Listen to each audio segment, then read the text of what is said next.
I'm Matt Braunger. This might help. I am not a doctor. This might help. I'm not a professional. Let's have fun. This honestly is a good time. Honestly, I got no idea what I'm doing. What's going on? Who are you? I'm Matt Braunger. This might help. The podcast. Hey, welcome to another episode of This Might Help with Matt Braunger, the advice podcast that leads towards the comedic. I always stress that in the beginning because I am in therapy, and if you need actual help, you should talk to a clinician. You should talk to someone who knows what they're actually doing. This is for fun, like this title says. This might help. We'll see. But this is for a good time. I always also like to say podcasts are for keeping you company in the dark, dark, darkness of life. So today I have a person who I've been a fan of for quite some time. He has, if you're watching this on YouTube, a mighty library compared to mine. And you've seen him on Whose Line Is It Anyway, as well as several other things. He's been something of a faraway mentor to all of us comic people for quite some time. Colin Mochrie. Colin, how are you, man? I'm good, thank you. I didn't realize I was a faraway mentor. And Yes. how do I get money for that? You don't, sadly. Like the first, say, 10, 20 years of comedy, there is no money set Right. aside Oh, somehow. yeah. So No, I remember. Well, I was an improviser, so just imagine how those first 10, Oh. 20 years went. God, yes. I started out doing improv in Chicago, and I'll never forget, there was a young manager at the restaurant I worked at, and he, nice guy, and I was young then too, but he might have been maybe around my age, or maybe a year younger. But I remember he once said to me he went and saw me and another improviser who both worked there at we were both at Improv Olympic at the time, and he came to a show, and then the next week he was like, I think we were maybe all staff was having a beer after the shift or something. He was like, I like what I do, but I love what you guys do. Sometimes I think about just quitting this and just doing what you do. And we're like, what do you mean? And he's like, just doing that for a living. I'm like, hey, Brian, none of us do this for a living. Do you understand we don't get paid? And he got a faraway look in his eyes that I saw like a dream shatter inside of him a little bit. So Yeah. Well, then that's all part of doing comedy. yeah, You see the shattering, and then you just work from there. that's it. That's it. You cannot get into it for the money. You just cannot. No. You just can't. When did you first have the inkling that you could be a humorous person in your life in terms of in a steady manner, let's say? Well, I was in school. I was a quiet, studious type. I was a bookworm. My plan was to become a marine biologist. Oh, Another high-paying job that I was attracted to. And then I was dared by a friend to try it for the school play, and I did, and I got my first laugh there. And I can still remember that laugh and remember that feeling, and remember immediately going, this is all I want now for the rest of my life. I want this feeling. Yeah. And so I had always, I guess, had a facility for it amongst my friends. And then, just as you do it more and you get more confidence and you find out those areas where you suck, where your strengths are, 40 years later, I'm still learning. Yeah, that's really it, isn't it? You can never. I had an uncle tell me, he's like, you never stop learning. Yeah. I remember when he told me that, I kind of got depressed. I was like, oh, because you think of learning as just school, and you're like, I don't want to just be in school my whole life. But if you're smart, you are. You're always Absolutely. Yeah. There's never a point where I go out for a show thinking, okay, I know exactly what's going to happen here. Did you ever have a time where you let kind of a little bit of, I'll just say like ego-driven hubris get in the way? Because as soon as you said that, I thought of this couple month period where I was going into auditions, and I was fed up with things, and I wasn't being a jerk, but I definitely wasn't preparing enough. And I was certainly kind of, in a sense, shooting myself in the foot. And I guess I wasn't around people who had been around long enough to tell me, hey kid, you're being a real idiot here. This is not wise. Have you ever had an I was hamstrung going the other way. I would easily get my very first Who's line in Britain. I sucked so much because I got into my head and thought they're not going to understand me, even though we speak the same language. They won't understand my references, and so I didn't do anything. I was very contained, and I learned from that. No, just go for it, because otherwise it doesn't serve anybody. I'd rather fail going for it than fail because I didn't put my all out there. Yeah. And I've been very fortunate in that throughout my entire career. You know those moments that make you humble? Oh, yeah. Every day I have those. Yeah. So there was never a problem for me getting too big for. Brad Sherwood and I have been touring like for 20 years. We were doing a gig somewhere, and our road manager said to the crew there, "Oh, we have 2 stools. That's our set." And they say, could you put a couple of bottles of water there just next in case during the show they get thirsty? Yeah. And the guy went, "They're not the fucking Rolling Stones." I thought, okay. Jesus. I just want water. What happened to him that day? Is it really? I mean, I don't know. I mean, look, it's not as if you guys are rolling in, just tossing groupies off your arms and being like, "Look, another show," and you're dropping empty bottles of Jack Daniels around and causing ruckus and calling it, everybody the C word like your rowdy British guy tends to. Right? Yeah. Is it? So it's like, yeah, okay, so maybe you're not the Rolling Stones, but like in comedic sense, you kind of are. I know you won't. At least the Bay City Rollers. And at least the Bay City Rollers get waters. Yeah. Come on, like Saturday night, huge hit. But I mean, on the other end, it's like, just bring out water. Is it that hard? Yeah, that's all I want. That's all I want. You weren't saying no green M&Ms? No. This is insane. No, we're very, very polite. And yeah, that always gets us in the back. So, I mean, I'm sure you had a laugh. That I kind of... Oh, yeah. I tend to, when I play clubs, I love hanging out with the staff, like afterward. And I don't really go places. I don't go around town. People are like, "Oh, come have a beer," and I never do. I just think it's not smart. But I will hang out with the staff, and like I love to be regaled with the tales of people that are just a-holes. And I'm not just saying performers. I mean audience members. These stories are great because they're over, and now this person feels safe, and they can share how they really felt and how they wish they'd reacted. And we all have those, you know. Absolutely, yeah. So I'm sure most people are very, very kind to you, because you won't say. I will say you don't talk to people and go, "Whose line is it anyway?" People go, not for me. I mean, I've literally never met anyone like that. I can tell you of people. Okay. I can tell you, Laura Hall, who is the pianist on a fantastic musician and improv musician. She has a next door neighbor that her husband would kind of hang out with, an older neighbor. He'd help him. And one day he came up and said, "Hey, I saw your show last night." And she went, "Oh, so what do you think?"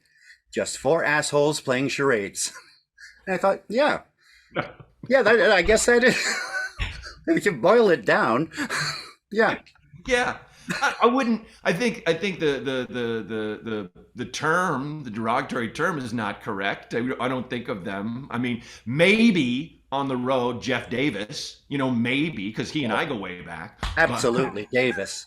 Absolutely. Real POS. Yeah, if you get him in a sober mood, he's all right. Yeah. Chances are. Come on, let's be honest. Yeah. Magnetic performer, but he's the Jim Morrison. I mean, as soon as he has a couple, it's just over. I mean, yeah, absolutely, absolutely. Jeff, I always thought of Jeff as sort of the love child of Warren Beatty and Chevy Chase. Yeah. Wow. Yeah, Yeah, that's perfect. That's great. Amazing. And don't get me started on Greg Proops. Whoa. Oh, Lord. Yeah, well, he's lovely. You know what? This is always it. He's harmless. When you really, he's harmless. Yeah, he knows a lot about baseball, which is always cool. And it's an hour bus trip. People love baseball, and that's good. Yeah. How do you continue to be inspired? Is it working with these people, or? Yeah, and I always I try to work with people I don't know. So I often get a Mm. lot of requests from, young troops or around the country improv troops. And I'll, if I can, I'll say yes, because it gets me back to sort of the beginning of, okay, I don't know these people, so I don't have an instant report. So I have to go back to, I have to listen to this person. I have to build a scene with them, accept everything. So it's really good for me and keeps me inspired.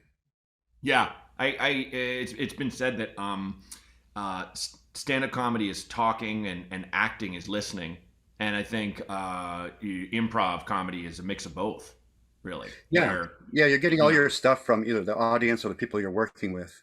hmm That said, I have nothing but respect for stand-up. To me, that is the hardest of the comedic arts. I don't know um, why you do it. It just seems like a lot of work. it's kind of just what clicked. It's kind of what started me like getting the ball rolling. I mean, if I just stayed as an actor or honestly probably an improviser, I don't think I would have gotten very far. Probably would have been okay, but I don't think I would have been let's just say paying bills Mhm. without the addition of other incomes. And I do one man band, but I do miss improv for sure. I love sitting in when I can with people and kind of exercising those old neglected muscles. Mhm. But I always felt like, I mean, it is grass is always greener. I always felt like uh, uh, improv is so hard because you're not like if I bomb, I bomb, just me. I am one ship going down in my tugboat, and I feel like an improv team is little closer to the Titanic. You're taking more people with you, kind of thing. That's what I like about it. Oh I no, don't like to die. I don't like to die alone. I'm taking as many people as I can with me you, yes, you because will you can always blame them. As absolutely. I told you to go starboard. Uh-huh. You, Yeah, you I didn't. I laid that out. I just threw you an underhand pass with that Yeah. initiation, and you just ignored it. Ignored And it. also the audience gives you a little more leeway to suck because they give you the suggestion. So they want you to do well with their suggestion. Yeah, that's It true. doesn't, I mean, you got maybe 2 extra minutes. Yeah, yeah, that is true. And I think in both aspects of comedy, you definitely have the audience in general wants you to do well. There's no, with the exception of some of those rooms we used to have to do, stand-ups would have to do, where they put you in a casino and they only put people in that Oh, room that they lost all their money and be like, well, have a laugh on us. And it's like, are you kidding? This person wants to murder everyone in front of them and couldn't, like, just wants to go home and is waiting for you yeah. to get some of the money back, which isn't coming. Most part, they're rooting for us, but they're rooting for you longer. I think they're giving you a little more leeway. Whereas with stand up, it's like, just you better hit me in the next 30 seconds. Yeah, you think you're funny? Show it. Let's Prove it. go. Yeah. Yes, absolutely. Yeah. Did you ever try stand up? I accidentally did it once. Okay. I it was while we were doing the Drew Carey Who's Line, and I got a call from my publicist saying Spago's is having an event. Um, it's put on by Las Vegas. They want more movies shot there, so it's a big kind of schmoozy thing, and they'd like you to host. I hate hosting, Yeah. but I thought, you know what? This is the time where I should get past these things because I'll probably get more offers to host things. Let me find a way to get through it. So a couple of days later, I get a fax, which shows you how long ago this was, Wow. saying, okay, it's the itinerary. Colin opens with 20 minutes of stand-up. So I go, all right. So I call the person and say, I don't know if you know what I do, but it's not stand-up. I do improv. And she said, well, just be funny for 20 minutes. Okay. So I went to Drew. I said, hey, Drew, I have to do this thing where I have to do stand-up. Do you have any tips? And he goes, oh, yeah, get out of it. I love But I Drew. thought, no. So it was just the worst. There was no stage. I was on the floor of Spago and people were just schmoozing. Luckily, there were two guys who just loved me. And I was just talking for 20 minutes. At one point, the organizer stood up and said, for God's sake, listen to him. He's doing his best. Oh. And just before I'd gone on, they say, we have to hold for 5 minutes. Spielberg's coming. So, and luckily they were also highlighting Alberta vodka. So I thought, oh, so I took a couple of those to help. And then Sure. it turned out it wasn't Spielberg, it was Steven Seagal. So there was No. nothing about the night that was good, except that I did it, I lived, and got a couple of Oh, glasses of vodka. I love that because when you did the did the wrong Steven turn, I really feel like if that was in a script, whoever's developing it with you would be like, this is too much. This is no one No, would ever no, make that mistake. no. They And should have had like 5 Stevens who weren't Spielberg. like what? Who is it? One of those things like Cher or Prince, where it's kind of like Steven's coming. And Yeah. everyone thinks Spielberg, and it's like, And then no, and then Seagal. at one point you're going, why would Steven Spielberg be coming to Spago's for a Las Vegas night? I should have right there thought, no, he's not coming. No, no. Yeah, the guy who breaks arms in movies for a living. That guy. Of course he's coming. Of course. He's Mr. Vegas. Yeah. He wants to be seen all the time. What else are you Spielberg- going to do? He's gonna stay home with his family. I love that. I read this. I think it was a biography of CAA, the agency. That was like kind of fascinating. All kind of like not spoken word, but actual quotes. The entire book is just actual. Right. quotes. Oral And history. they were saying how Steven Seagal was like, I think like Mike Ovitz's karate teacher, and he would bring him to meetings and stuff, and they have him break boards. Like, look at this. Like, I was just like, can you imagine your boss? You're like, I don't even want to be in this meeting. Why can we? What? We're What? taking up 20 minutes with him breaking stuff. This isn't. How is this helping? This motivates me somehow. It's This like, could be you. So if you don't want to be the board, let's get out there. you better sign some big acts. I'll tell you right now. Yeah, I love talking to people that work on the other side. My wife is my actual ex manager. We crossed lines you're not supposed to cross, and in our case, it worked out things. But I have now through her, I have friends that work in all kinds of things, and I mean, I definitely know too much about how people carry on and things, but I also know I could never work on that side of the business because God, no. I was never a terror to maybe to her a little bit because I would be scared and be like, we got to get this job or whatever. But I know people who are high level blah blah blahs and get these phone calls that would make you or I want to go, well, I'm just going to sew myself into a bag and hop along the riverbank and just Yeah. find the deepest area and drown because Yeah. my feelings are so hurt. I can't imagine all the crap they have to deal with. Yeah, seriously. I mean, it's not, this isn't rocket science. We're No. here to entertain. That should be the beginning and end of it. Yeah, that's it. I mean, I'm sure you still have disappointments that come along, but have you found as your life has gotten has moved along, have you found you deal with them better? Sometimes Yeah, I do, sometimes I I don't. think as you age, you certainly don't care as much. I mean, Mhm. I'm very happy. This pandemic has been interesting for me in that I never thought I'd be able to retire. I thought I'd be one of those who would die on stage. And then I realized I was having a great time with my wife, just the Yeah, two of us spending time, doing whatever, laying back, watching television, drinking a lot of wine. sure. It was lovely, and that made me realize how important that part of my life was. Yeah.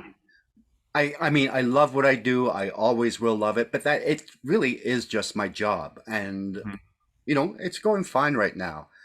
I mean, I'm doing something that didn't exist when I was growing up. And Yeah. then I should be retiring, but people are No. still buying into it. So, hey, Yeah. No. Absolutely. I mean, we got him. We got him fooled, buddy. yeah, It's going. Yeah. it's going well. I do. I do. I used to when someone would say something nice to me. Used to say, "Well, I got you fooled," and I had to stop 'cause it's like that's so dickish. That's not nice of me to say. But part of me, there's always going to be that part of me that kind of feels that, like when someone says something very very kind, I'm like, I'm not that great, please.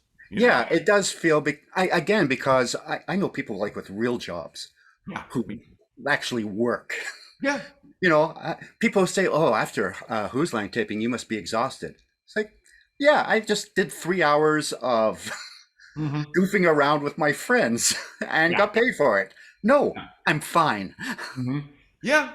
I think you also though you're getting paid, and me to a lesser degree, for not freaking out on stage with a lot of eyes on us. You know, and that's when it Yeah. comes down to where it's like that market is a lot of people want to get in it, but not a lot of people could, in a sense, because people are very much, we are in our heads, but we can kind of, in a sense, soldier through Yeah. kind of thing, and enjoy it. Which Yeah. is, which is You know, nice. I'm sure you get this a lot of times. You know, my uncle is really funny. Can you? And it's like, it's different in the kitchen with your family as Yes. opposed to someone who's paid money Yeah. and Oh want an yeah. act. Yeah. And it's this comedian, one of the best writers named Mike Lawrence, had a great bit, which was he was like, I hate when I get a white male Uber driver because then I have to listen to their dreams. And like that, I love that line because everyone else is just head down. I just do my thing. I'm going to drive, and if you're a white male Uber driver, it might not be you, but Yeah. No, it is. I will say every time, not every time, but like maybe half the time I've been in an Uber to the airport or something, and he goes, "What do you do?" And like I'm a comedian. The guy would be like, "Yeah, I thought about doing that. How would I get it?" And like, what really? Yeah. I'm gonna just give you the keys to the kingdom? There aren't any. First off, besides years of your life. Yeah, and there's a special box you can tick in Uber where you only get people from other lands who used to be doctors, so they'll never talk about showbiz aspirations. Sure. Yeah. They're just head down. Yeah, just trying to get through it, thinking of Saving every penny. what Not happened. moving back in with their parents every weekend. That's Yeah, nice. That's an option yeah. for us, for people taking. This is ridiculous. I know. No one would ever say, "Oh, you're a doctor." Yeah, I was thinking of getting into that. Do you think is there someone you can talk to? Can I come watch an operation or something?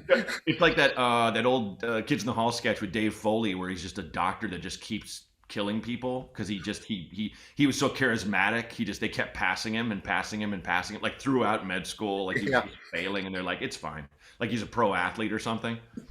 And he's got blood on his hands, like I don't know what, I can't quit. I got a great house, It's exactly like that. You can't really fake it. I mean, there are, even if there's someone that is massive and I just don't get it. I'm just like, it's just not for me. Yeah, I never have that part of me that's like, oh, why does that person have it and I don't? Not with live performance. Certainly not. Occasionally when someone gets an acting role, I go, hey, but yeah. even then it's just a twinge. It's like a moment. Yeah, same here. I mean, and especially like comedy, it's such a personal thing to people. Yeah. What makes people, and there have been like major acts in the last, well, since I've been alive, where I go, okay, I don't, obviously they're touching something I don't know what it is, Right. but it's not jealousy or envy. It's just I wish I knew. Yeah. Like maybe I could use this somehow. Yeah. And there are people I'm sure that I love and that you love, and that we would talk to people that we love, and they would be like, I don't like that person at all. And you're like, oh, interesting. Yeah. Okay. Like my parents I'd be head over heels for somebody's act, and my parents would be like, I don't know. Seems like a jerk or whatever. Oh yeah, that was Yeah. my wife calls that the Jack Nicholson thing, where all mothers hated Jack Nicholson because he seemed dirty. Sure. Oh yeah. So no matter how great he was, Yeah. it's just like, Yeah. oh, no, there's something about that man. Yeah, I mean, I always thought he was creepy, but I didn't mind as a kid. Yeah. And I never wanted to be him, but even as a young child, I remember, and I have, my hair is thinning and going away, but I loved how he was basically had lost half his hair in his 40s and just would just nothing. Just be, yeah, and still had the. I still had the admire how women. much it didn't cross his mind on stage. Yeah. You can just tell on screen. Like this guy, it's the last thing he's concerned about, Yeah, Because I've always had a certain vanity. I'll pass a mirror and make sure everything's okay. It's like, I don't think that guy does that. no. What am I? I'm covered in dust. Are we going to roll? No, there's that scene in Terms of Endearment when he and Shirley MacLaine are about to make love for the first time. He's there with his pot belly out, Yes. just proudly, like no self-consciousness at all. Yeah, I love it. Yeah. It's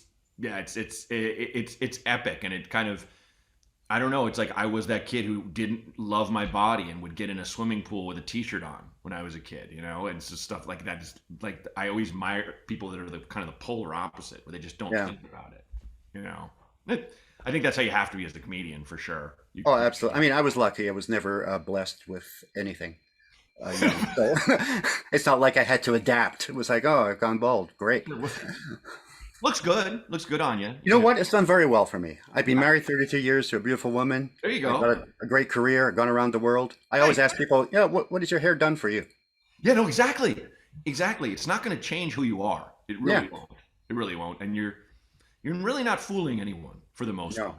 I certainly hope we're helping people right now dealing with what they're dealing with. Of course we are. I think the problem would be if either one of us was like, look, I know exactly what people should do, and it's this. I think that's the thing that just, if I listen to, I turn right off.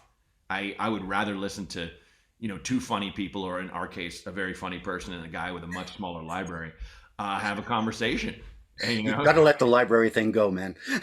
I'm just all the leather-bound books and the arches. But it's fake. It's not really there. Damn it, Colin! They were buying it. Oh, damn. Well, yeah, It looked like the Duke of Windsor. Oh, and then now we just oh yeah, there. it's magic. Oh, I see. You're in Hogwarts. Yes. Okay, I get it now. Yeah. I understand. It's your side business. Honestly, as a pitch, if they do another Harry Potter movie, you as the one American professor would be a home run. Oh, you know what? I think you're right. I can't believe people haven't taken more advantage of me. I would agree with that. There are times. Horrendous. Like when I was out watching of line for me to agree with, but I would say yes. Yeah, it's like Batman Next Generation or something. Oh yeah, absolutely.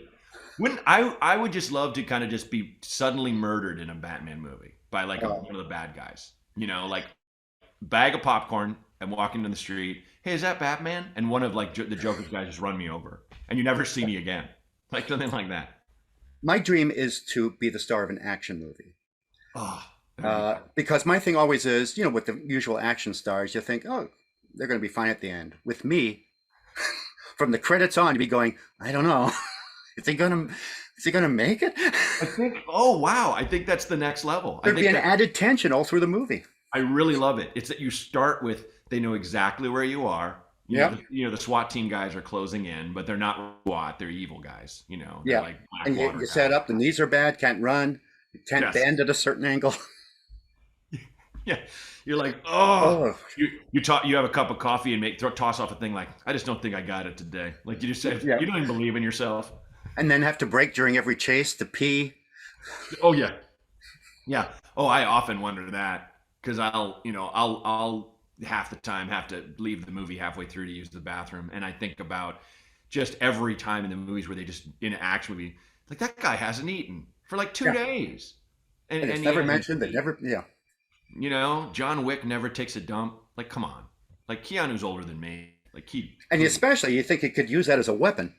He would. Yeah. He would somehow use it. They might have pitched that, and they're like, you're into NC-17 territory. Yeah. All right. Yeah. Play it safe, I guess. We'll lose international distribution, so never play in China. So it's a big market. True. So we got just take the crap out, literally, and let's not use that. Let's just kill people. Can I ask you about your marriage at all? Yeah, you can ask me about anything. Okay, so 32 years and kids? Yes, no? Yep, one daughter. Okay, great. Hey, me too. How old is your daughter? Just turned 31. All right. Oh, fantastic. Yeah. That's great. It has been great. It's been great also. I don't know if you know this, but my daughter is trans. So she started off as my son. And I guess maybe 6 years ago. Okay. But now it's like completely transitioned. I'm just happy getting a lot of acting work. So it's... Wow. I've never used the word journey so much in my life as I have. Yeah. We're much more conscious of it when there is a certain societal adversity. And I found that we people, typically people that are of the LGBTQ community, use that term because it's apt. Absolutely. It isn't even other areas of our society like race or sex, that, you're born with. It is a journey, but it starts from when you're born. So we just think of it as like your life. Whereas with let's just say a trans person, you have this point where this person says, I am this and I know I am this, and where do I go now? And that's kind of where you set off. That's Lewis that's and the Clark beginning of in the the house right there. And that's fascinating, and that's very illuminating for me about you, because you seem like someone who kind of can roll with anything, and that's a positive thing. And so that's very cool. I mean, I think I don't know if the background in improv had anything to do with it, the whole yes and thing, but I mean, it probably did. I mean, so, I try not to go into situations with a preconceived idea and just try to live in the moment. You can't always do that. But this one, I mean, Kinley was always, the three of us were always such a great unit, and she was always very open with us. Sometimes I felt too much. Sometimes I thought, hold some stuff back. I don't need to know that. yeah, sure. But yeah, it's been great, and all her friends were incredibly supportive. She was working at Second City bar staff, and they were incredible through the entire thing. So she was very fortunate, and she knows that, and has been sort of an activist helping other people go through it. Wow. Yeah, so it's just been another one of those life things where you go, oh, didn't see this coming, but hey, let's see what happens. Yeah, I mean, I think the improv training definitely does make you realize. I mean, it makes you realize in a sense what life is. Not to blow it out and make it huge, but in its largest sense, it is adaptability. It's not trying to change reality, but dealing with reality and seeing where you can take it into a better place. So, yeah, I think that's why people think improv is so difficult. And it really isn't. It's all stuff we don't do in real life. You listen, you accept someone's ideas, you build them up, and you try to make your partner look good. And that's it. That's it. It can't be simpler. Mm-hmm. Yeah. And I mean, it's funny. I love Ted Lasso, the show, but I remember the time Sudeikis pimped me. I remember it in Chicago. I sat in with his team, and he's like, "How's that golf swing coming along? How's that driver?" I'm like, "Oh, feels great." And he goes, "You're not holding a golf club at all." I'm like, "Why do you hate me, Jason?" And I don't hold it against him, but I love that I remember that, like, and you can't do that to people. You can't No. Do like on stage, but also in life, you can't change reality. You just can't. No, you can't. You just find a way to go with it. I will say we do get a lot of trans callers, because we had a lot of trans people call in, and I on the show talked about how once, we all go back through our material as comedians and go, boy, did I say something terrible? Kind of thing. God. Not for fear of being canceled. I've just never been that person. If I do something blue, it's about something I did, or I say an F-bomb or something. But I did have a toss-off back in a special that came out in 2012, where I had a joke about how Chicago weathers were so cold, and my nipples razored holes in my shirt, and I looked like as I put it, I looked like a fat tranny. And I didn't think about that word as being, because at the time I didn't think it was offensive, even though I would never judge someone for being trans or anything. But I had a trans woman reach out to me on Facebook and just calmly say, it kind of made me sad when you said that. And I wrote her back and I said, I'm entirely about that line. I appreciate you pointing that out. And we had this, it was on my public thing. I had no problem with her posting right on my wall, and we had this conversation in front of people. And I think from that I got people who became fans or started listening to the podcast. Yeah. Which was I had the exact same thing happen. When Kinley came out, I posted about it. I got a email through Facebook from this gentleman who runs a trans improv troupe in London, England, and said, lovely about your daughter. Lovely that you're so supportive. Can I ask you next time you do Whose Line to be more aware of the trans and homophobic stuff you do? And immediately, every bit of trans and homophobic stuff I ever did on Whose Line, at that point, I guess it was like 26 years worth, just came rolling back. And it's like, yeah. And as you say, it wasn't it wasn't malicious. No. It was truly from ignorance and panic. I'm not getting a laugh, so so you're a man or you're a woman. And not realizing when I did that, I just affected a whole section of the population Mm-hmm. for no reason, just for a cheap laugh. So Yeah. I said that absolutely, and please hold me accountable if you ever see me do that again. Do you mind if I share this letter? And so we had this, I shared it on Facebook, and all these improv troops from around the world were talking about it, opened up this discussion. And beautifully, a lot of them had already been on the way to getting that sort of stuff out and being Sure. more diverse. So, but yeah, again, all the horrible stuff, it's all just from ignorance. And Yeah. Yeah, I mean, I think most people would watch, your act or my act and not go, "Oh, this person just going for anything." And their whole angle is offensiveness. Mhm. That's all they want to do. They have that thing where they're like, honestly, I'd probably make more money if I was that guy. If I had people coming in droves and screaming about having been so sensitive, I'm just like, hey, do your thing if that's your thing, but I got to be me, like the song says. And I grew up with parents who were kind of, I wouldn't say non-tolerant families, but what white families in Iowa and Illinois were for the most part then. Mhm. And they kind of embraced progressive movements as a result as they grew and stuff, and they kind of raised me like that. And even them, I look back on things they said when I was a kid and would be like, yeesh, a little bit. But I think it's in gradations. We all Yeah. kind of got to get better. I mean, That's all. both my mother-in-law, who's like 95, and my mother, who's like 87, they both like immediately super supportive. Although my mother does refer to it as the BLT community. No. She's got a few of the, No. Is the that initial real? height. Colin? Does she actually think it's that? Yeah. She knows that there's a T and a B in there. No. So that it's like, yeah, no, there's this LG. No. She'll get it. Oh, that's so. Oh, I'm sorry. That's just it. It's so beautifully off. I know. It's just like there's just three. Yeah. A B and an L and a T.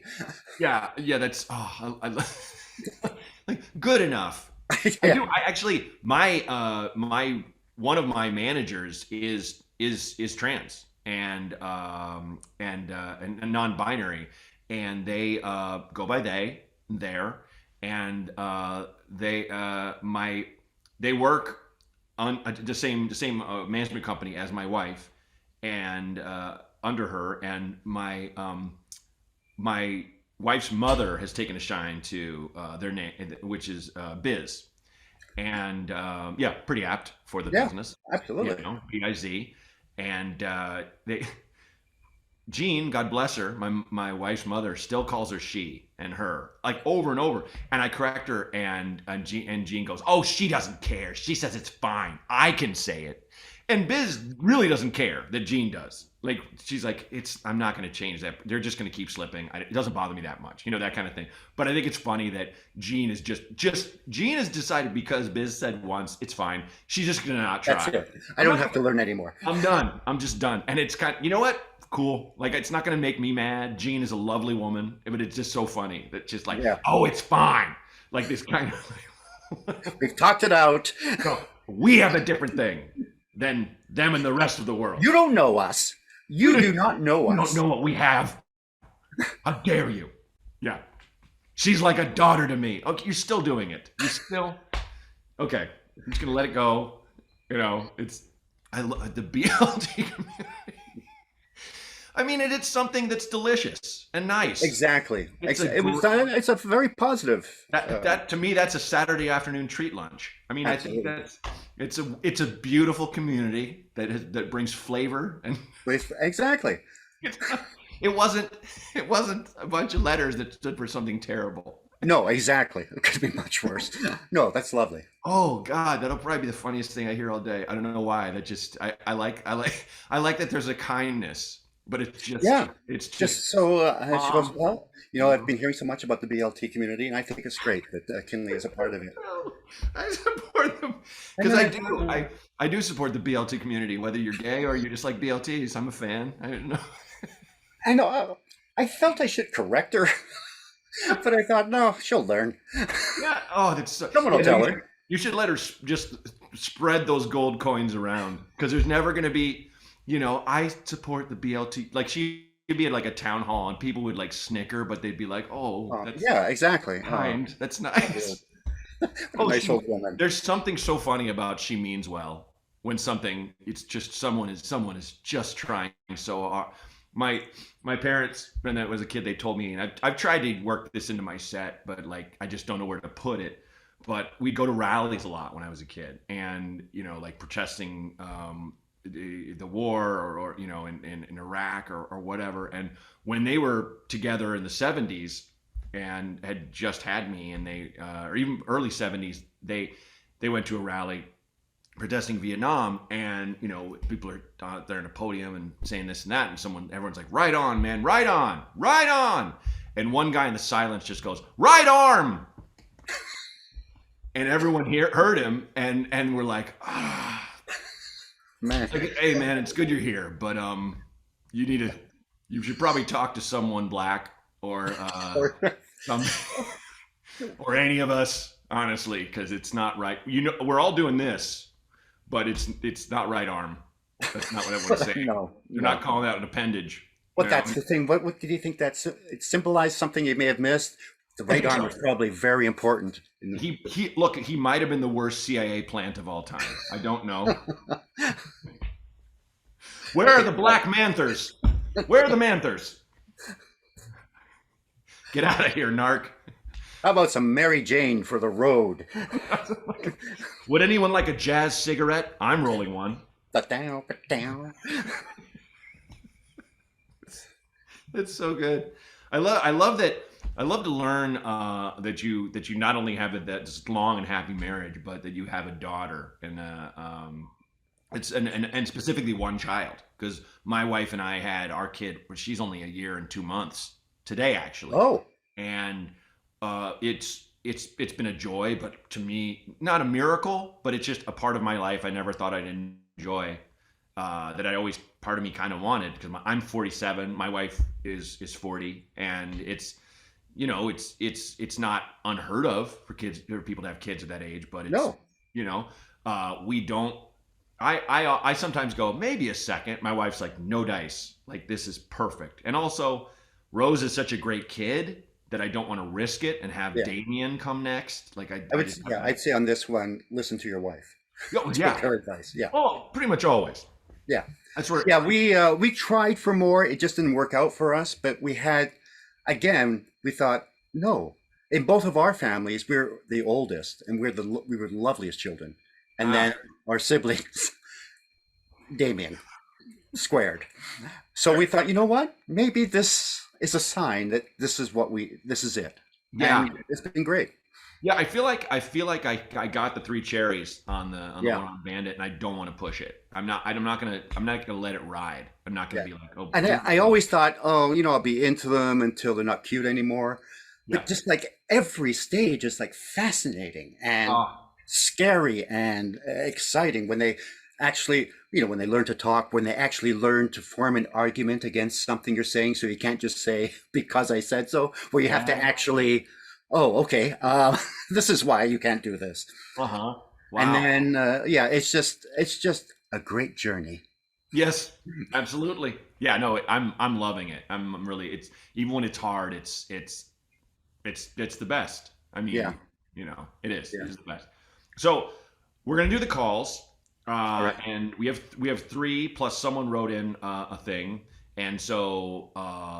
I have to ask before we roll them. And first of all, I should tell you, I'm not sure if your person told you, but I don't listen to them first. I don't know what's coming. Only Renee has the key to the golden box. All and right. when people call in, he let's use this one. Let's use this one. And so so I don't know, but I should ask you, do you get asked advice? Not about life things. Okay.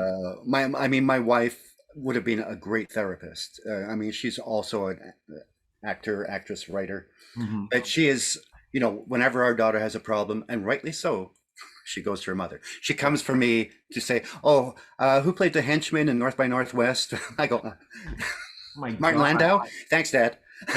I feel like we're the same person in that respect, where I have knowledge that wouldn't get me anywhere. It would get me No, a specific division of Jeopardy, where if you took the science and the math out, yeah. Oh God, and things like that, and most of the history.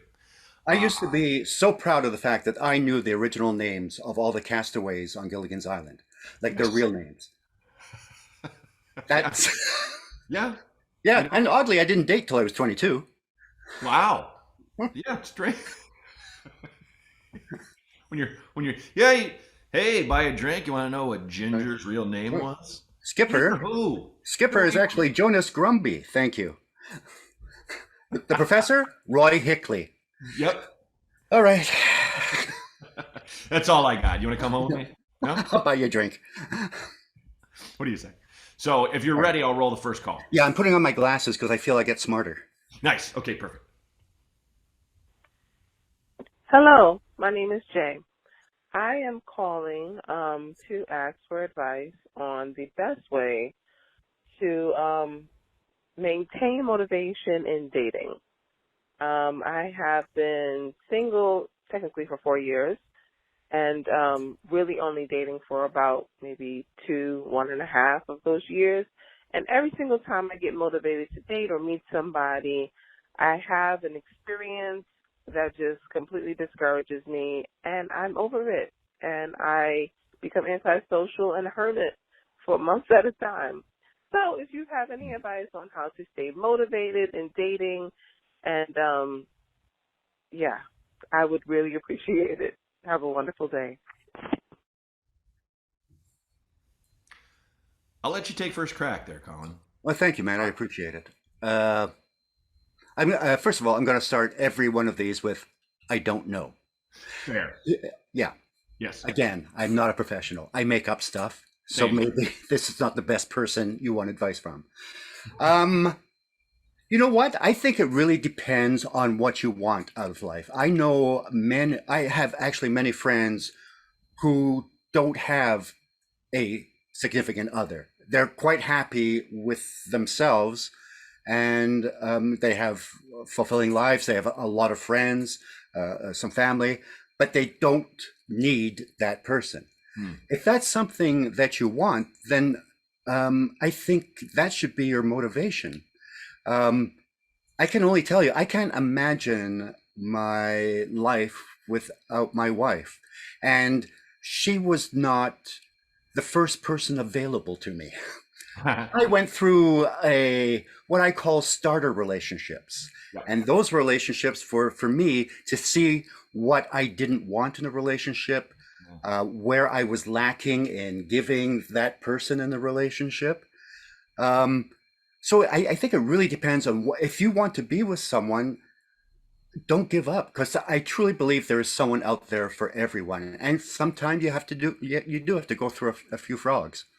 Yeah, I agree. I think maybe you're overthinking dating. I think one thing I thought of, the way I thought too much was, oh boy, I better feel something very early on, or I really have to,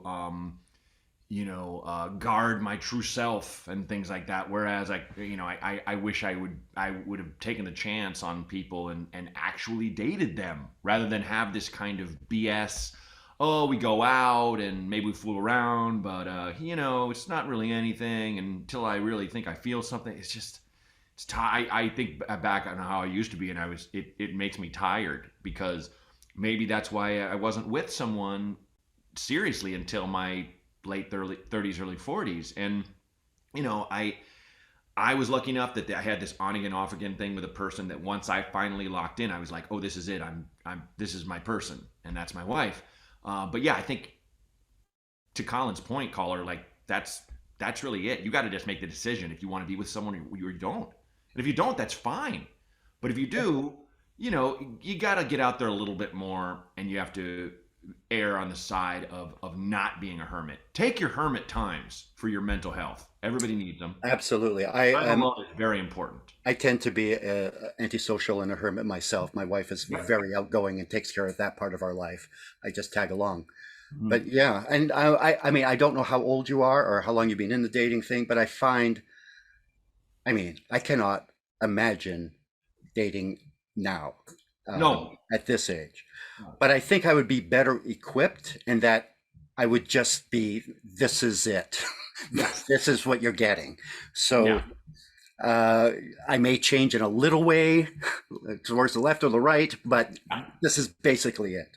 Yeah, I wish I would have done that. I wish I would Yeah. have been just myself and not hid my likes or dislikes from these people very Yeah. much, and hid the fact that, okay, I might not be attracted to this person, and maybe I should just share that. Not use those words, but things like that. Yeah. Where you kind of know when it's not clicking, and when you know that, move on, and people understand. That is something I've learned from my daughter, who has had relationships and has. I said, "Well, you're going out to?" Yeah, I have to tell them that they're lovely, but it's just not the relationship I think either of us are going to end up with. I went, "Really? Well, Huh? amazing! That's great. I would have stuck with that until they broke up with me. But I thought, yeah, that's great. You're being true to yourself. You're being true to the person. It may hurt a little bit, but better that now than after Yeah. years of being in a bad God. relationship. Yeah. I definitely have stayed in relationships too long, and I would also say don't make it too vaunted. Love is really simple, and it's basically someone you're comfortable with and who you think knows you and really cares for you, and you care for them. It's not, you don't always have this warm, glowing feeling and want to skip down the road and sing. Yeah. I remember I broke up with my now wife at one point, and I was talking to my parents, and my parents were like, why? She's great. And my dad was like, well, you two had a really good time together. And I was like, Dad, you can't base a relationship on that. Yes, you can. Yes, you can. If you have a good time together, I don't want to say that's 90%, but it's at least 70. I mean, that's so huge. Absolutely. So, And it's not always a good time. no. A lot of people forget a lot of work goes into a relationship, not only through the bad times, but also through the good times too, because you can't take it for granted. You can't just think, oh, everything's fine now, I'll just let it slide. This doesn't need a tune-up. This doesn't need there's I don't need to constant. look under the hood. It's fine. My worst so breakup, or this is my best breakup, I would always wait. I was horrible at confrontation. I would always wait till they broke up with me, or they would or it would come out of nowhere where I go. But she was taking so long to break up with me. I finally said, okay, look, it's not you. It's the blah blah blah blah. I think we should break up. She goes, no, listen. Can you stay with me till I find someone else? Oh. And I went, okay. Oh man. 2 weeks. Amazing. In 2 weeks, she found someone else. So I felt good about that. I mean, you're a saint. Yeah. My girlfriend in high school broke up with me, and months later was like, well, will you still go to the prom with me? Because people like us together. And I did. Oh, what a loser. Oh. Now you see, that's what happens to nice guys. But yeah, I guess. Oh, and young women don't appreciate the nice guys. It's, they have to go through all the dicks before. But I will say, you and I, I'm sure, have both been insufferable enough that any young woman would be like, ugh. Oh, absolutely. At this point, there'd be so many problems with a young woman. That young woman would be like, I just want a guy with tattoos that calls me a bitch. I really just do. This guy can. Ugh. Do you think now, though, she thinks back on you with fondness? Oh, and it's one of those things. I did have a great time with her that night, and we it was a thing where I shouldn't have, because I was definitely still had feelings for her. But I don't look back and go, ooh, why did I do that? I mean, I'm laughing as I talk about it. It's just such a silly thing. If I do wince over things in my past, but that ain't one of them. I don't care. Good. I don't care. So Jane, if you want a relationship, keep going out there. Put yourself out there. That's Go it. for it. So hope that helps. Caller number 2. Hello, Colin and Matt. I'm a huge fan of both you guys, and I'm also a huge fan of comedy in general. I just wanted to know what advice you guys had for starting out in comedy. Where's the best place to start improv, stand-up? Should I go to a specific city to start comedy, or should I start in my own local area and build from there? If you have any tips about where to start and what to do at the beginning, please let me know. Again, I'm a huge fan, and thank you guys. Well, Colin took the bullet on the first one, so I will just say there's no real right or wrong answer. You basically have to do the research about where you. First off, don't just move somewhere. I would say start where you are if you can. Find improv theater. Go watch as much as you can and do it as often as you can. And that is the whole of the law. That's kind of it. And understand it's a journey, as we've talked about. Long time. And I don't know exactly how I know why I got into comedy. I don't exactly know, in a sense, when, but it's just different for all of us. And hey, don't have that time early on where you're like, am I doing this right? Yes and no. So you got to just go do it and go fall on your face. That's mine. That's all of mine. And Colin, I totally agree. I also have another thing that if there's anything else you like doing as much, do that instead. It's a tough business, but yeah, go out there. My thing always is do it as much as you can, wherever you can. You quickly learn your strengths and your weaknesses in front of a live audience because they tend not to sugarcoat things. They let you know. Yep. In an improv sense, I always try to work with people who are better than me. Yep. So I could learn from them. I would watch as much as I can, and not only improv shows, but comedy, old comedy movies, old comedy sitcoms, just to have kind of a history of what makes people laugh. And it hasn't really changed that much. There may be more freedom, I guess, in the language we can use as opposed to in the old days, with people like Jack Benny or Bob Hope, who would just have to be funny with their ideas and their concepts. But yeah, just do it wherever you can, whenever you can. And remember, there's going to be times you're the only person in your corner. Yeah. If you're good with that, then great. Because and I'm sure the same thing with Matt. There's been many times through this little journey where you have people who are just there to kind of derail you. And you got to have a belief in yourself. Mm-hmm. Absolutely. And the last thing I would toss in the pile is just work on being as natural a you on stage as you can be. And that takes years. So don't force it. And just do the stuff that you think is funny. Don't go, I'm going to do what that person does. Or I know what this audience wants to hear. I don't want to talk about it, but I will. Don't do that. Just don't do that. Because people they'll see right through you. It's stage lights are like a truth serum. Yeah. You're showing far more than you're realizing. So, yeah. But at least just try it for a while and see if there's something else you love. Because if there's something else you love, you do it. Do that. Do that. Run and embrace it. Yeah. Yes. Yeah. Okay. Caller number 3. Hey guys. So problem here. I'm sure you've all been here before. Currently sitting on the can, and I go to reach for the toilet paper, and there's no toilet paper there.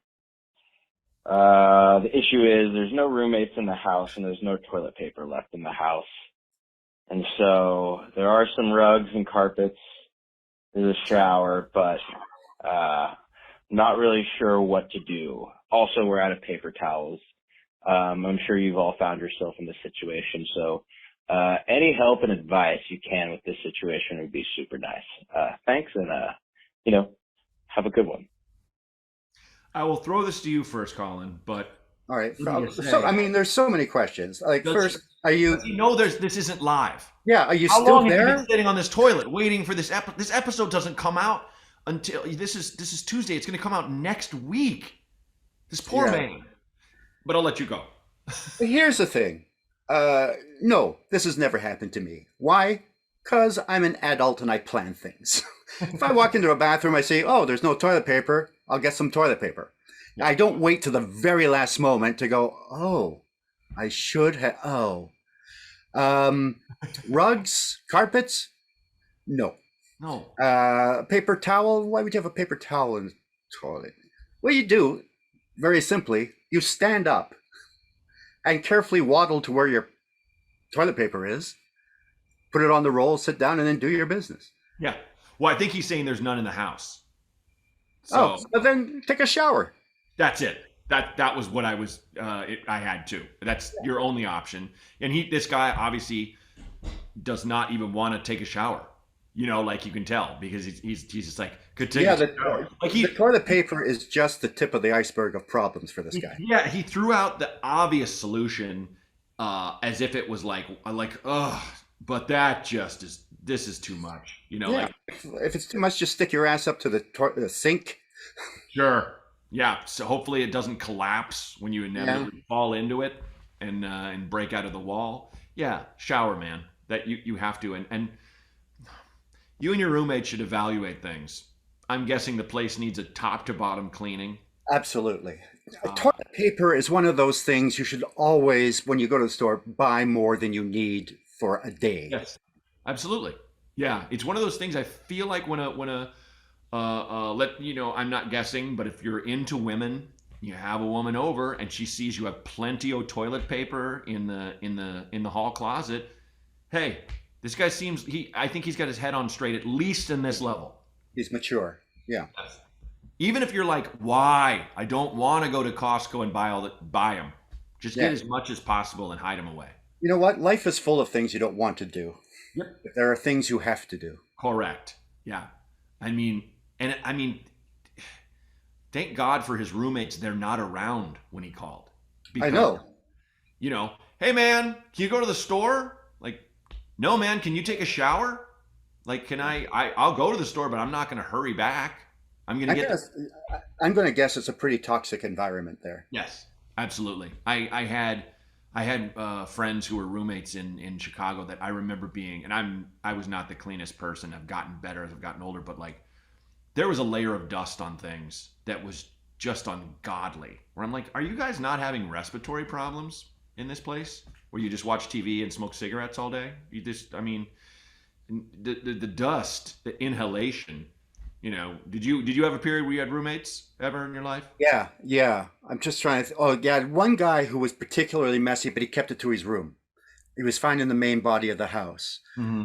But because I find when I was younger, it was just something I never actually thought until it was that I was like, oh, that's incredibly dirty. I'll clean that up. Yeah. Now, it's like I'm really on top of it. Yeah. This is how full circle I've come.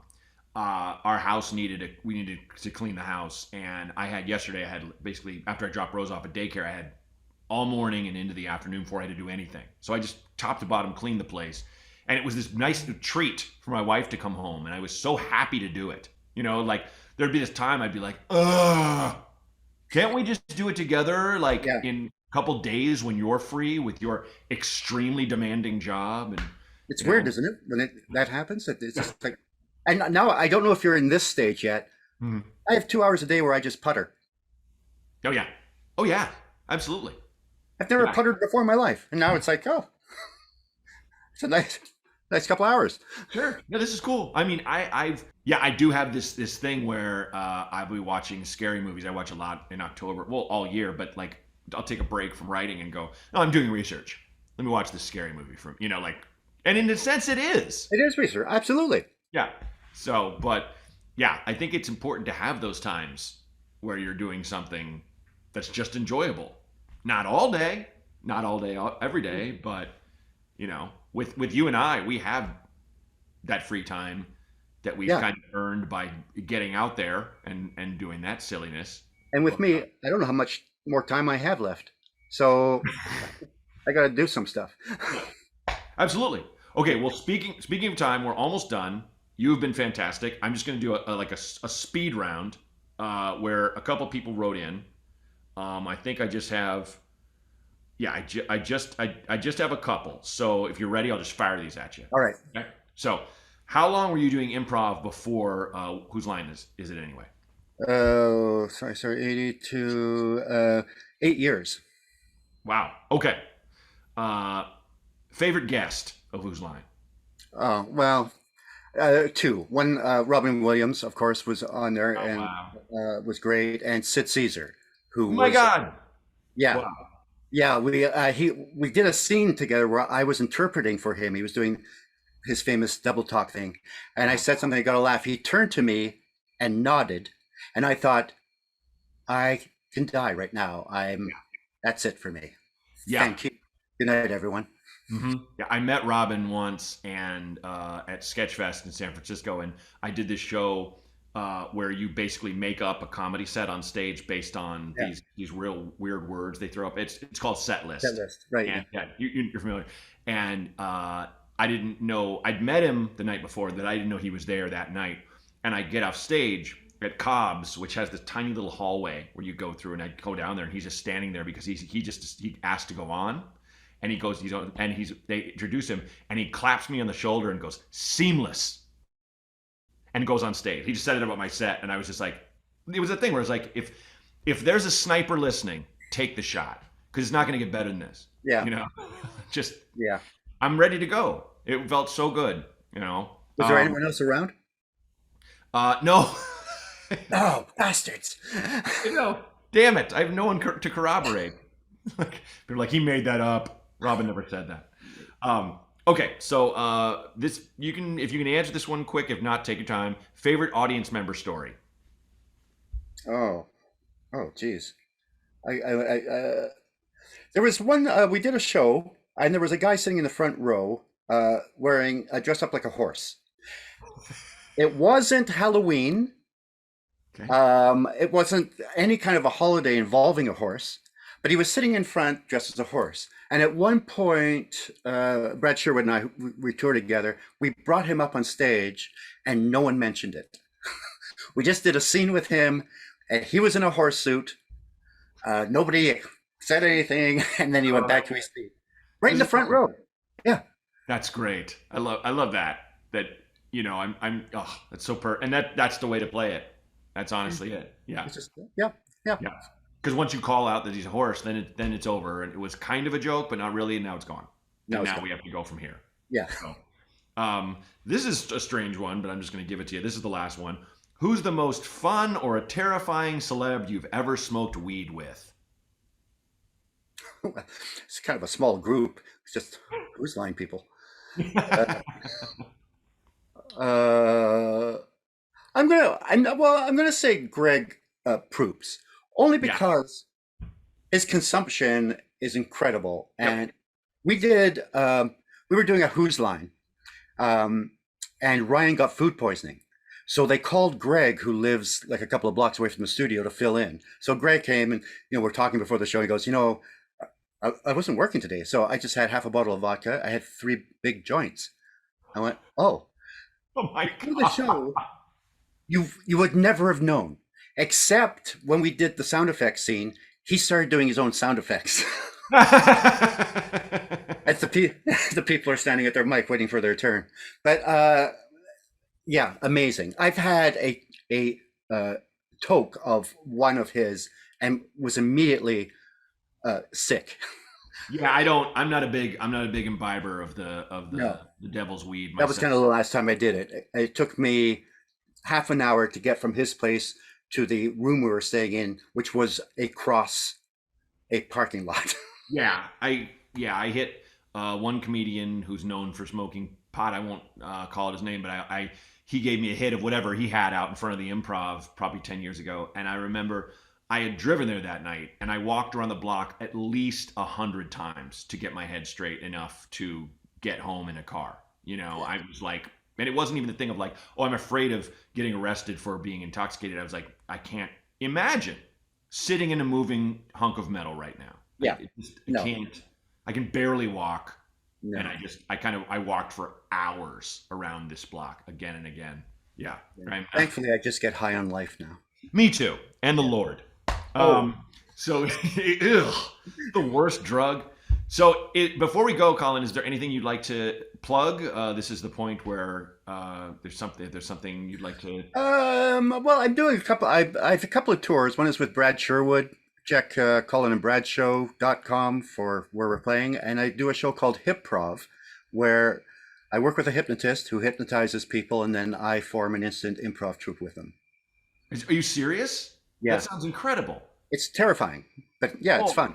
Yeah. God, well, gosh, folks, check that out. I have a few dates coming up. Go to mattbraunger.com/tour if you see if I'm in your area. But Colin, this was an absolute joy. It was so much fun. Thanks for asking me. Of course. It was fun just to talk with someone, that I'm such a huge fan of, both as a performer and a person. But now to have this conversation for the first time and have it recorded. This is fantastic. What you said about, was anyone there to see Robin say that to you? No, but I have this. So this is very cool, man. I really appreciate you coming on the show. Oh, I thank you so much. You bet. I am still floating now that Colin's gone, but that was fantastic. I got more guests coming up, very funny people, very great people. If you need advice, you want to be on the show, you want to share something, call me, leave me a message. No pressure. No one will answer. Just a recording thing. Call 323-763-0228. Again, that's 323-763-0228. Thanks. This Might Help with Matt Braunger was created and hosted by me, Matt Braunger. Produced by Outer Circle Media. Executive producers Matt Kleinschmidt and Robert Kelly for the Laugh Button Podcasts.